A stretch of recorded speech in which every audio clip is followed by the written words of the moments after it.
여러분 안녕하십니까? 광주 MBC 뉴스데스크입니다. 내일은 신천지 창립일입니다. 이날에 맞춰서 혹시라도 모임이 있을까 봐 보건당국이 바짝 긴장하고 있습니다. 광주시는 소규모라도 교인들이 모이는 게 확인되면 해당 시설을 즉각 폐쇄하겠다고 경고했습니다. 보도에 이재원 기자입니다. 지난 8일 신천지 여성 신도가 확진 판정을 받은 이후 닷새 동안 광주 지역에서는 추가 확진자가 발생하지 않고 있습니다. 이에 따라 지금까지 발생한 확진자는 모두 15명. 이 가운데 8명이 격리 치료를 받고 있습니다. 또 퇴원자 7명 가운데 감염 경로가 신천지와 관련이 높은 신천지 신도 3명은 별도 시설에 격리됐습니다. 퇴원 7명 중 3명은 시설 격리, 1명은 자가격리 중이고 3명은 격리 해제하였습니다. 이런 가운데 신천지 창립 36주년이 내일로 다가오면서 자치단체와 경찰이 동향 파악에 나서는 등 촉각을 곤두세우고 있습니다. 신천지 측은 내일 기념식이나 예배 등 공식적인 행사가 전혀 없다고 광주시에 알려온 것으로 확인됐습니다. 지난달 18일 이후 전국 신천지 교회를 폐쇄하면서 예배 등 모든 모임을 중지했고 이런 지침은 창립일에도 유효하다는 것입니다. 하지만 광주시는 자치구 경찰과 함께 이미 폐쇄된 115개 신천지 시설에 대한 순찰을 강화하고 있습니다. 그리고 신천지 교인들의 종교적인 모임이나 산발적인 소모임이 확인되는 즉시 시설을 폐쇄하기로 했습니다. 예배, 모임 등 단체 활동을 금지하고 이를 3월 25일까지 연장한 바 있습니다. 따라서 다중이 모이는 행사나 모임 등으로 이를 위반할 경우 감염병 예방에 관한 법률에 따라 처리할 계획입니다. 달빛동맹의 병상 나눔 정신은 오늘도 이어져 대구에서 5가구 11명이 추가로 빛거울 전남대병원에 입원했습니다. 순천의료원도 병상 나눔에 동참해 오늘 대구 확진자 30명이 입원했고 다음 주 30명이 추가로 이송될 예정입니다. MBC 뉴스 이재원입니다. 바이러스는 사람을 차별하지 않습니다. 누구라도 감염될 수 있죠. 하지만 사람은 사람을 차별합니다. 정규직과 비정규직의 경우처럼 말이죠. 의도했든 안 했든 개학이 연기된 학교 현장에서 이런 차별이 드러나고 있습니다. 오종훈 기자가 보도합니다. 방과 후 초등학생들에게 체육을 가르치는 이 강사는 한 달 넘게 수입이 없습니다. 광주에서 확진자가 나온 지난 2월부터 방과 후 수업이 중단됐기 때문입니다. 개학이 언제쯤 될지 몰라 부업도 찾지 못한 채 마냥 개학을 기다리고 있습니다. 저희들도 학교를 가면 선생님들처럼 아이들을 안전하게 케어도 하고 이런 부분이 생기면 저희들 같은 경우는 아예 신경을 안 쓰는 부분이 제일 저희들은 답답한 부분이 있죠. 생계 대책 마련하라! 방학 중 일하지 않는 급식 종사자와 특수교육 지도사도 방학에 이어 3월 말까지 일이 없어 생활에 직격탄을 맞았습니다. 이들은 수업 준비를 이유로 임금을 받고 학교에 나가는 교사처럼 출근을 시켜달라고 주장합니다.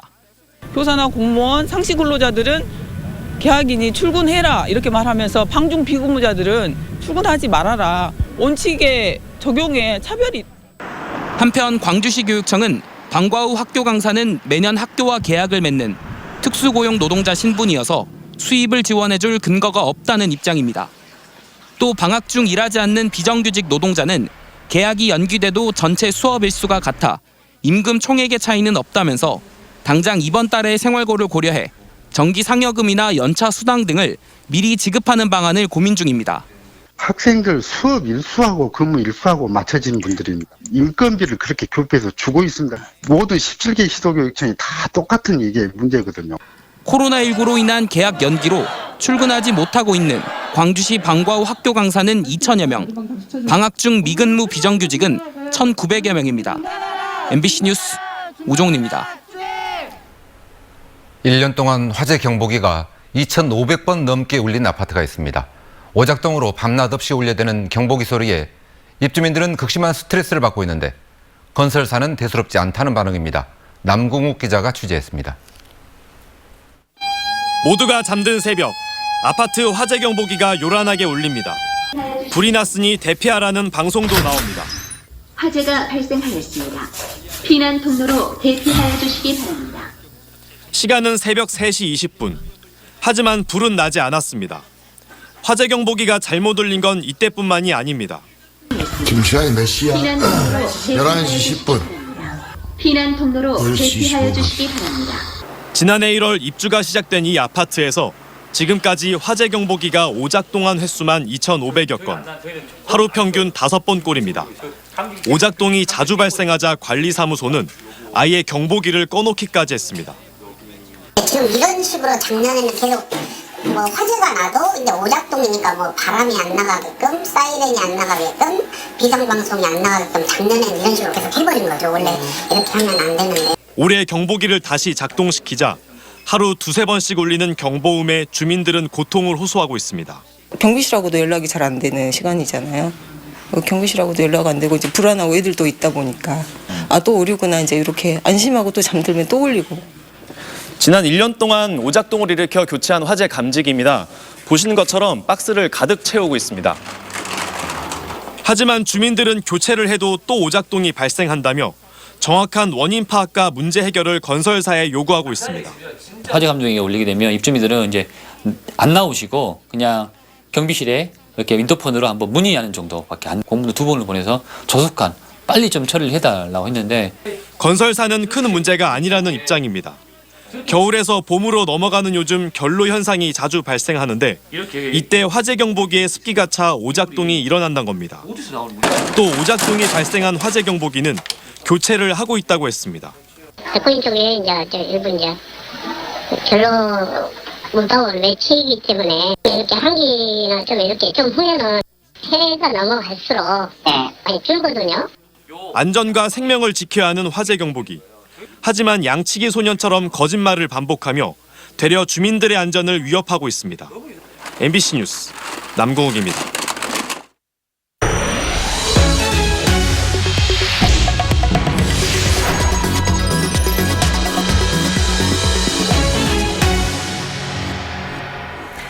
광주 광산갑과 광산을 선거구에 민주당 경선 결과에 대한 엇갈린 재심 결정을 놓고 비판이 거세졌습니다.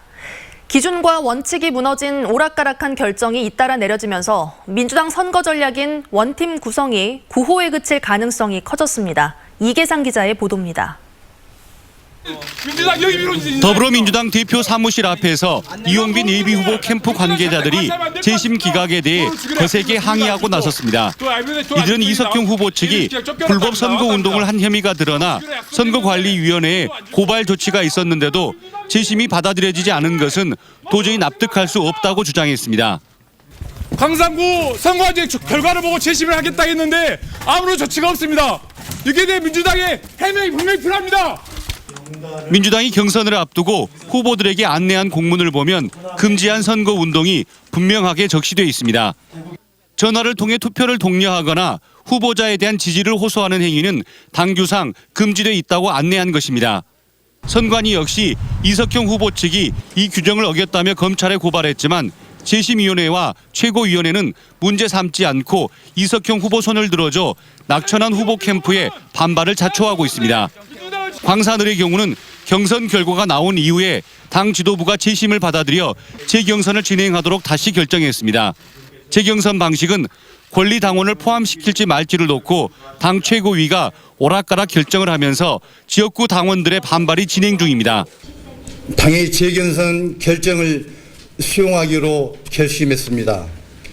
최고위의 잘못된 결정이 부끄럽지만 제가 그런 당을 대신해 시민 여러분께 사과드리겠습니다. 광주 북구을 경선에서는 재심의 결정을 당 최고위가 다시 번복해 거센 후폭풍을 불러오기도 했습니다. 광주 전남 지역구 여기저기서 민주당 원팀 구성이 사실상 불가능해지면서 유권자들은 싸늘한 시선을 보내고 있습니다. MBC 뉴스 이계상입니다. 국내 첫 노사상생형 일자리로 주목받고 있는 광주형 일자리 사업이 노동계의 이탈로 당초 취지가 무색해졌습니다.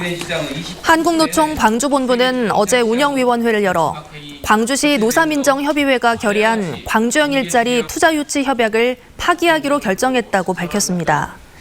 한국노총은 오는 17일 청와대와 민주당 당사 앞에서 광주형 일자리 파기 선언식을 열 예정이었지만 코로나19 상황을 고려해 이달 말쯤으로 연기했다고 말했습니다. 노동계가 협약 파기라는 강공태세로 전환함에 따라 노사상생 모델이라는 취지가 퇴색돼 광주 글로벌모터스의 지속성을 담보하기 어려울 거라는 걱정이 커졌습니다. 광주 서부경찰서는 만취 상태에서 운전을 하다 차량 5대를 잇따라 들이받은 혐의로 30살 A씨를 붙잡아 조사하고 있습니다. A씨는 어젯밤 9시 20분쯤 광주 서구 쌍촌동의 한 골목길에서 면허 취소 수치인 혈중 알코올 농도 0.207% 상태로 운전을 하다 마주오던 차량과 주차된 차량 등 5대를 잇따라 들이받은 혐의입니다. 경찰은 A씨가 처음 사고를 낸 뒤 현장을 벗어나려다 추가 사고를 낸 것으로 보고 정확한 경위를 조사하고 있습니다. 누군가 자신의 명의로 공적 마스크를 샀다는 내용의 고소장이 경찰에 접수됐습니다. 광주 북부경찰서는 어제 오전 50대 여성이 공적 마스크를 사려고 약국에 갔지만 경북의 한 지역에서 누군가 자신의 명의로 마스크를 산 이력이 떠 마스크를 살 수 없게 됐다는 고소장이 접수됐다고 밝혔습니다. 경찰은 누군가 이 여성의 주민등록번호를 도용했을 것으로 보고 수사에 착수할 예정입니다. 코로나19 확산 속에 마스크 품귀 현상이 빚어지면서 전남에서도 마스크 판매 사기가 잇따르고 있습니다. 목포경찰서는 지난 8일 메신저 오픈 채팅방과 중고거래 사이트 등에서 마스크를 판다고 속여 12명으로부터 모두 2,225만 원을 받아 가로챈 혐의로 29살 A씨를 구속했습니다. 최근 마스크 관련 사기 사건이 잇따르면서 전남지방경찰청에는 전담 수사팀이 설치돼 90건의 관련 사건에 대해 수사를 벌이고 있습니다. 국립아시아문화전당이 부설주차장의 무료 주차 시간을 1시간에서 2시간으로 한시적으로 확대하기로 했습니다. 문화전당은 코로나19의 여파로 어려움을 겪고 있는 광주 동명동 일대 상인들을 돕기 위해 오는 16일부터 6월 말까지 부설주차장 무료 이용 시간을 2시간으로 확대하기로 했다고 밝혔습니다. 코로나19의 여파로 검정고시가 연기됐습니다. 광주 전남 시도교육청은 당초 4월 11일에 시행할 예정이었던 올해 첫 검정고시를 5월 9일로 연기했습니다. 시도교육청은 지역사회 감염 확산을 막기 위해 다중 접촉 행사를 자제하라는 방역당국의 지침에 따라 시험 연기를 긴급히 결정했다고 밝혔습니다. 개학 연기로 학교 운영위원회 구성에 차질이 빚어지자 교육부가 전자투표나 우편투표로 운영위원을 선출하도록 했습니다. 교육부는 재난 등의 불가피한 사유로 학부모 전체 회의나 교직원 전체 회의를 소집할 여유가 없을 때는 전자투표나 우편투표로도 운영위원을 선출할 수 있도록 한 시행령 개정안을 입법 예고했습니다. 또 일선 학교에서 전자투표를 할 수 있도록 최대한 지원하기로 했습니다. 나주 혁신산업단지에 20메가와트급 수소연료전지 발전소가 들어섭니다. IT파워 나주연료전지 발전소는 오늘 나주시와 투자협약을 체결하고 나주혁신산단에 1,070억 원을 투입해 연료전지 발전 설비를 건립하기로 했습니다.